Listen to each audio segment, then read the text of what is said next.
This video is going to cover simple ionic and covalent bonds. So the first one we're going to talk about is ionic bonds. So ionic bonds are always formed between a metal and a nonmetal. So if you're ever given the formula for a compound, you can figure out if it has an ionic bond in it by looking at if it has a metal and a nonmetal. So as a reminder, our metals are found on the left side of our periodic table, and the nonmetals are found over here on the right side. Ionic bonds involve the transferring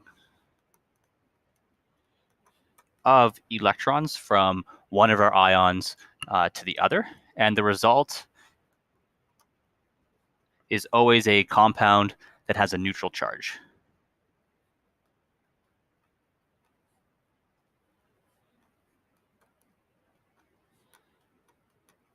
So our result with an ionic bond is always a compound that has a neutral charge. So the first one we're going to look at is lithium fluoride. So by the way, at this point, I don't expect you to know how to come up with this name. I just like to show you so that you get used to it. So lithium, we're going to draw Lewis dot structures.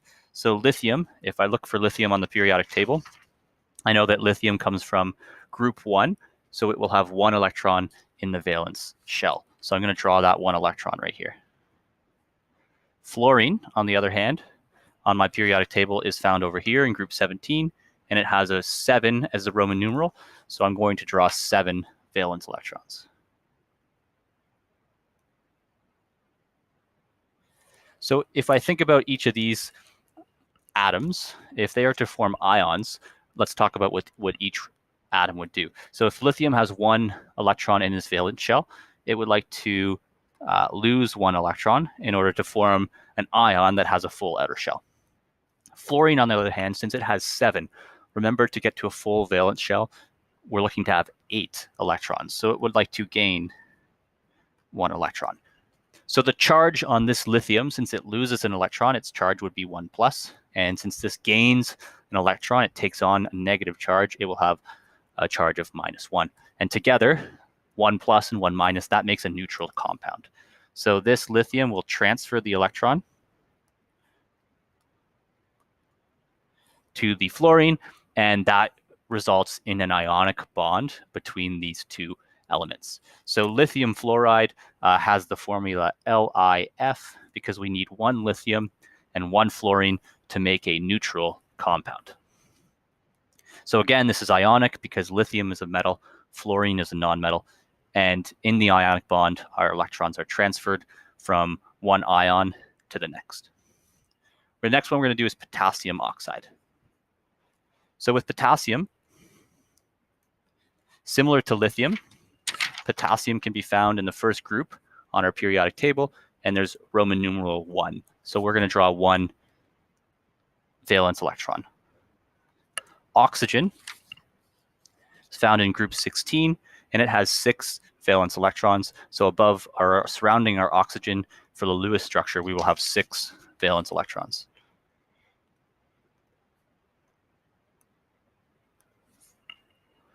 So those are the 2 Lewis structures. And if we talk now about potassium forming an ion, it would like to lose 1 electron. If it loses 1 electron, its charge will be 1 plus.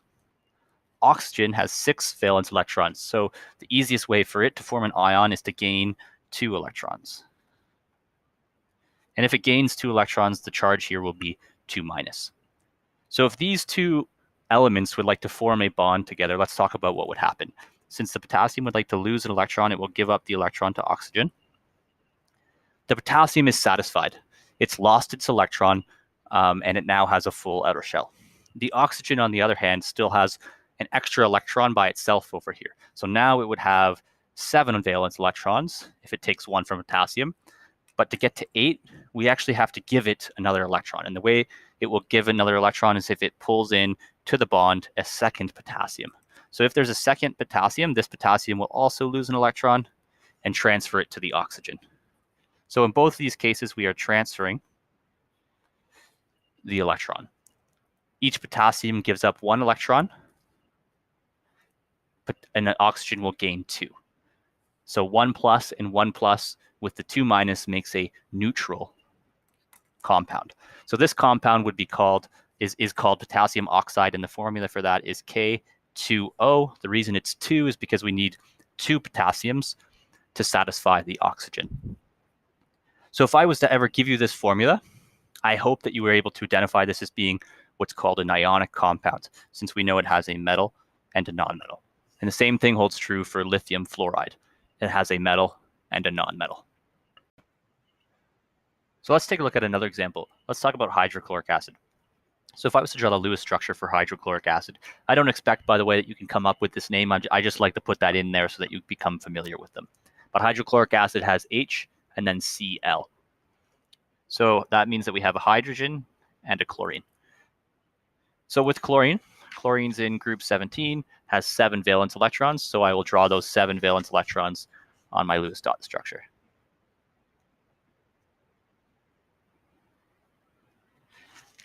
Hydrogen, we have to be careful about this, even though it is on the metal side. Remember that hydrogen is actually a nonmetal, and it has 1 electron in its outer shell.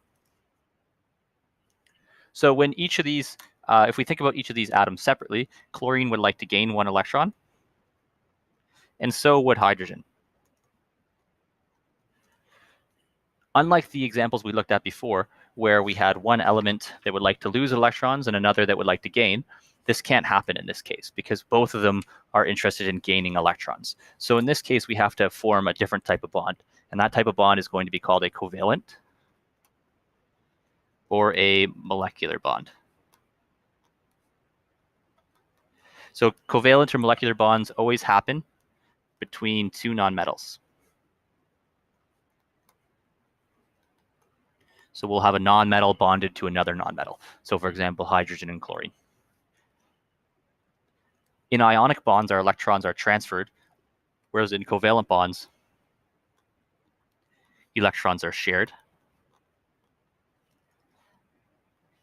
And finally, our covalent compounds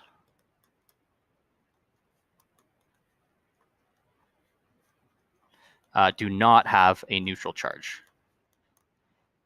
So if you think back again to the ionic compounds that we looked at before, so the potassium oxide, for example, had 2 plus 1s with a 2 minus, so that makes a neutral compound. That's not going to be the case for covalent compounds. So if we look at our hydrogen and chlorine, what has to happen here is we have to share electrons in order to make both of these elements happy. So over on this side, I'm just going to redraw these diagrams again. So if we start with our hydrogen, if hydrogen just moves its electron over a little bit, and chlorine takes its electrons and reorganizes them a bit. So remember, chlorine has 7 electrons. So in pink here, we can see 7 electrons. In the middle here, both elements are sharing these. These are shared electrons. They're not transferred from one to the other. They're instead shared in the middle. And this is how we make a covalent bond work. So our hydrogen is satisfied since it has a full shell, and so does the chlorine.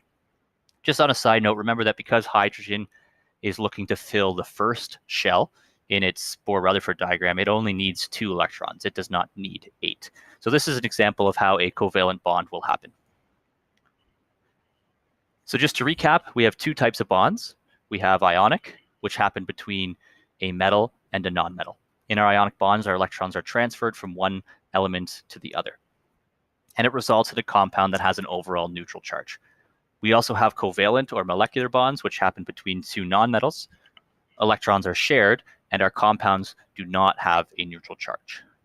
So where we're going from here is you should be able to identify, if I give you the formula for a compound, if something is ionic or molecular.